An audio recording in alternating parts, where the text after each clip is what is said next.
Hey guys, it's Coffin is Alive YouTube channel. I look at comic books new and old. Today I'm looking at old and new comic books.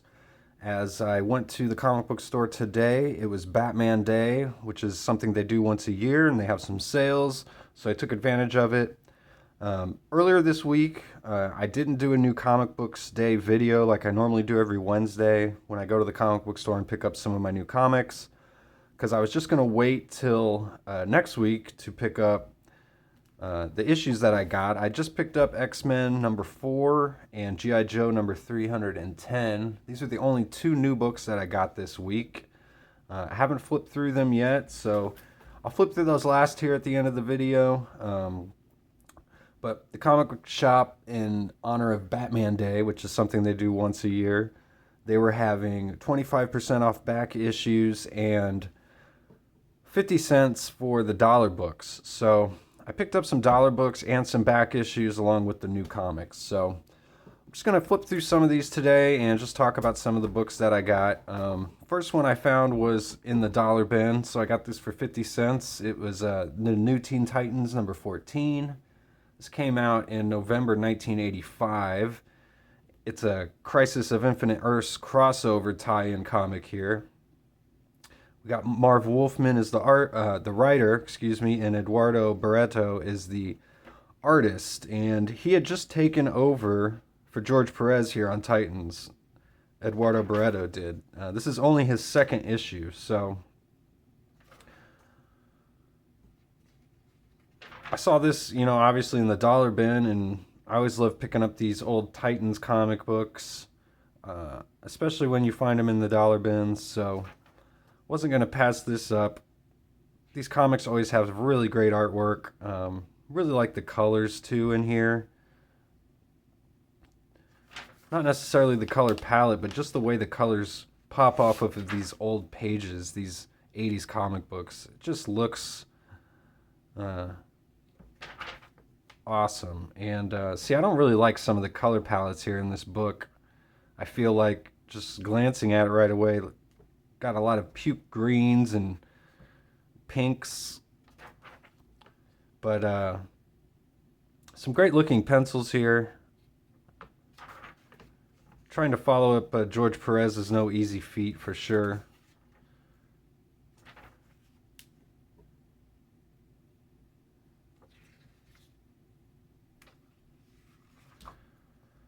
Also picked up The Amazing Spider-Man number 25. This is part of the Zeb Wells Spider-Man run that's going on right now. This was Legacy number 919. This is a really cool issue. I actually have this issue already, but I don't have this cover. And I picked up a variant cover of this book when it came out. It's a $6.99 book. It's like a 40-page book. It's got a couple backup stories in it. But the main story is Kari Andrews doing the artwork, and John Romita Jr. doing the second half of the story here. And I always wanted to get this cover because it's actually telling us what happens in this book, whatever happened to Mary Jane, kind of like whatever happened to PJ Souls. But for some reason, I didn't pick this cover up. I picked up some variant cover that's just some weird picture of Spider-Man, and I kind of always regretted it. So as soon as I saw this in the dollar bin, even though I already have this issue, I wanted to get the actual cover because I just really like this cover. And this is a really good story.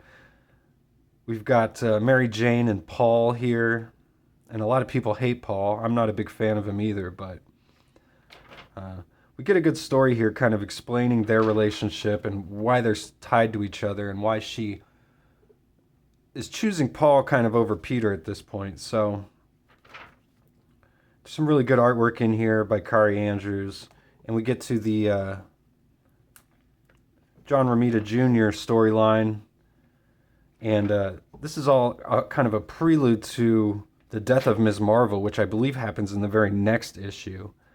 And I actually think that they were planning on killing off Mary Jane, and then I'd always heard that Kevin Feige wanted the comic books to retcon Ms. Marvel to make her a mutant instead of an Inhuman, so that it would kind of fall in line with what they're doing in the MCU now.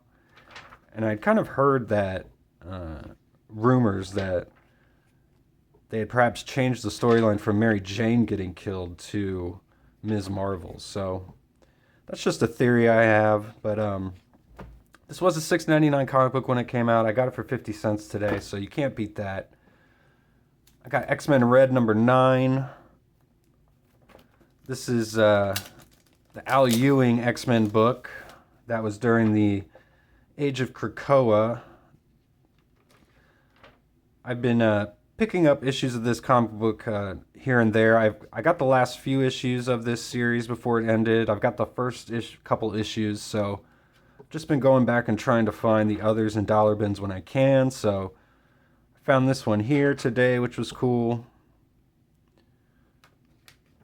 I think there's a battle going on between Vulcan and some of these other X-Men here who are up in this like nightclub that's being ran by Sunspot. Looks like we've got some Shi'ar showing up. Abigail Brand is kind of the main villain of this book. There's a splash page of Sunspot here.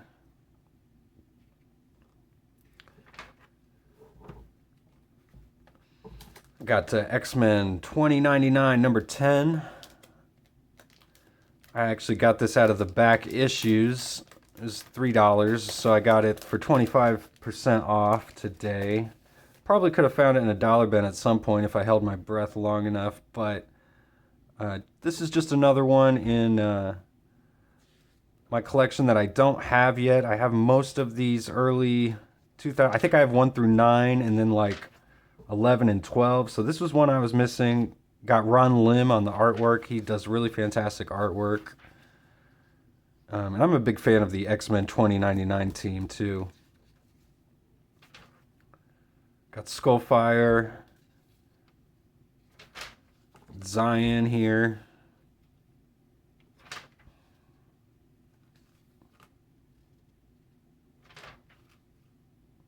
The Lunatic is this character that shows up in this issue.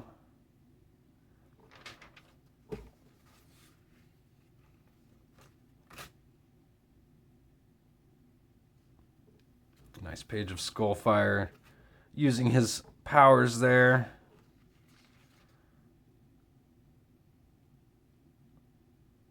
Like this panel here. She straddles Skullfire. Kisses him.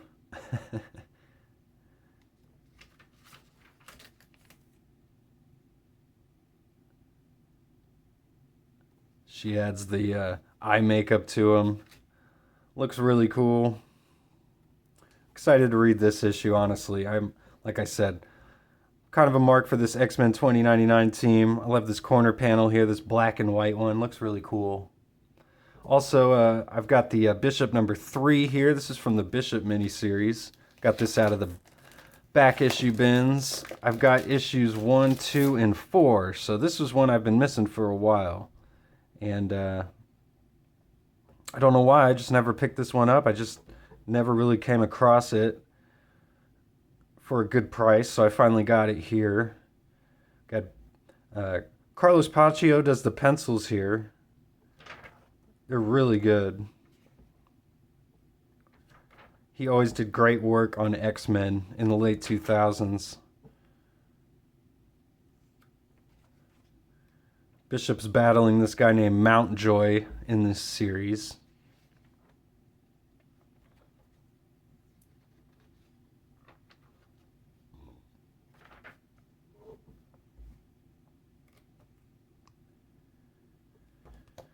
It's got the cool little foil logos too on his scarf, on his X logo there, and on the Bishop logo. Cool looking cover. Then I got SpiderMan number 15. Got Eric Larson on the cover here, which is why I bought it. And I've been trying to collect all these early Spider-Man comics from the Todd McFarlane Spider-Man run, and I've got most of them, and I've got the ones that Larson draws when he takes over for McFarlane. So I think this is the first Eric Larson Spider-Man issue here. So he did do a run on Amazing Spider-Man before this, but I mean, taking over for Todd, I think this is the first one. So really cool splash page here to open the book. And we get Larson drawing his interpretation of MJ here. He always loves drawing voluptuous girls with big lips and lots of hair. He draws a great female figure. And he draws a great male figure too. Definitely one of my favorite artists here.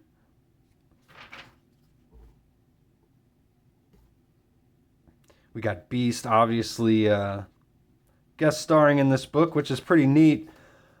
Larson's never drawn any X-Men comics that I'm aware of, and I think he did like one cover for like a special, but he's never actually drawn any interiors in an X-Men book. So pretty cool to see him drawing an X-Men character here, even if it's just Beast. But like the Marvel team up between Beast and Spider-Man here. Some pretty awesome splash pages by Larson. He draws great cities in the background too. He actually draws in the cities. They're not just like pictures taken out of a photograph and placed behind an illustration. You can really tell that he draws all the backgrounds, all the rubble here. So looking forward to reading this issue. This looks pretty awesome. Love all the webbing here. I just did a review of Savage Dragon #2, where he faces the character Arachnid, which has lots of webs and kind of looks like this character that they're fighting here, actually.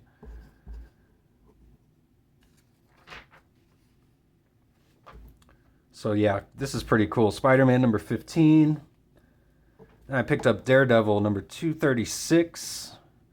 I've been trying to collect all of these Marvel 25th anniversary comics with the borders around them. I've got G.I. Joe, some of the X-Men ones. So I'm a big fan of these this era of Daredevil specifically as well. And yeah, I didn't even know who the artist was in this book, but it looks like it's Barry Windsor Smith. So that's really cool. I've got Black Widow here.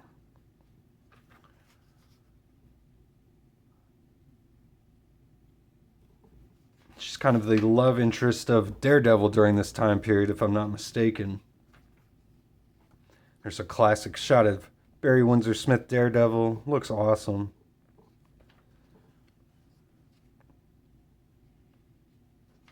If there's any comics here that I've picked up today that you've seen, that you want me to review, please let me know in the comments, and I'll try to get to those as soon as I can. Taking requests here. I pretty much just make videos every day about just whatever comics I'm reading. Don't really have any sort of set schedule or agenda or anything.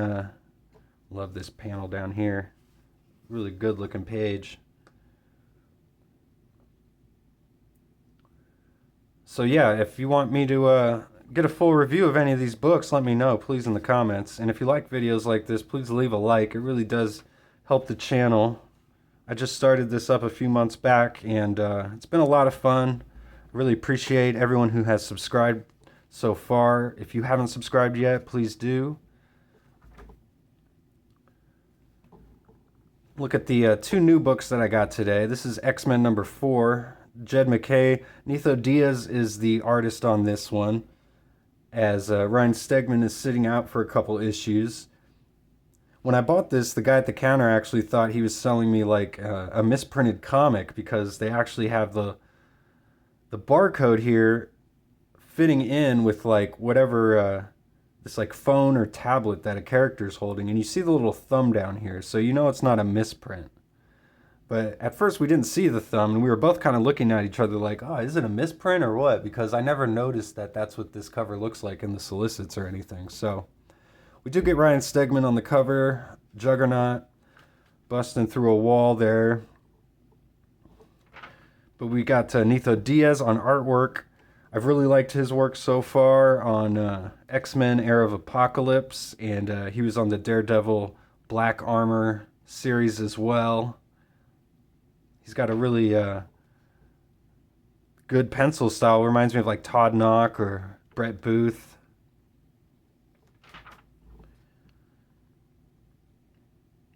So I'm looking forward to him on X-Men here for sure. We've got Trevor Fitzroy. Looks like he's meddling with the X-Men, or perhaps they're meddling with him.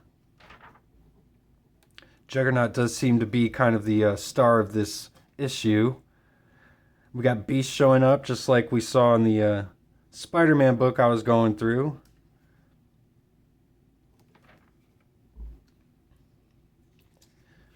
This is Temper. She's kind of a new member of this X-Men team, one of the newer characters. She's got fire and ice powers. Cool looking page here of Juggernaut going up against Fitzroy. I think that was Fitzroy. Just kind of quickly flipping through the pages here.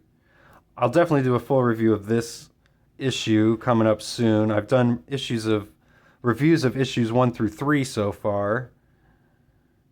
So go check those out if you haven't yet. Oh boy, it looks like we got the Sugar Man. He's one of the weirdest X-Men villains by far. Know him from the Age of Apocalypse Generation Next storyline.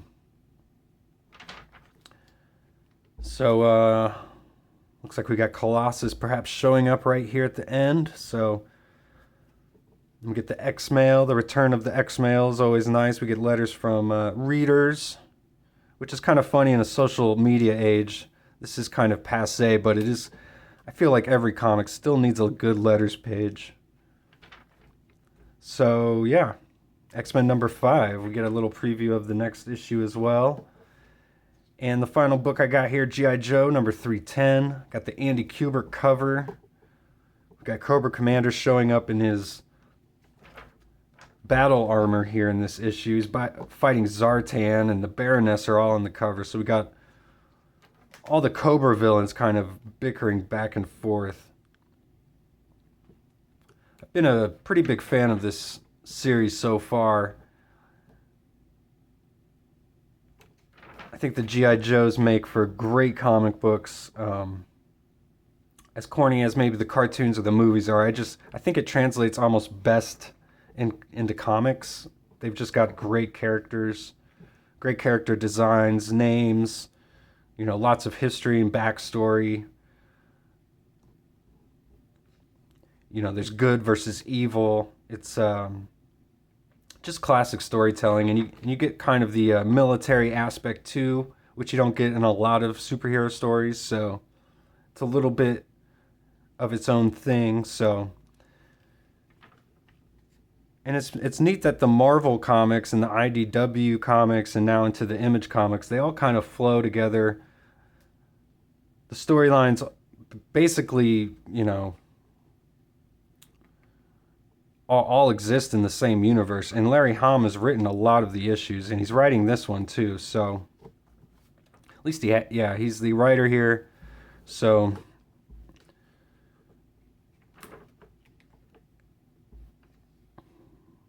in this comic book coincides with Void Rivals and Transformers, the Energon universe as it's called over at Image. They've kind of created their own universe of IPs that are all mingling with each other. So it's pretty cool. Transformers, I hear great things about Transformers. I've picked up issues here and there, and the artwork is fantastic in Transformers. I picked one or the other, and I picked G.I. Joe because I'm more of a G.I. Joe guy, but definitely recommend those. And thanks for watching the video. Please subscribe if you haven't yet, and I will see you guys on the next one.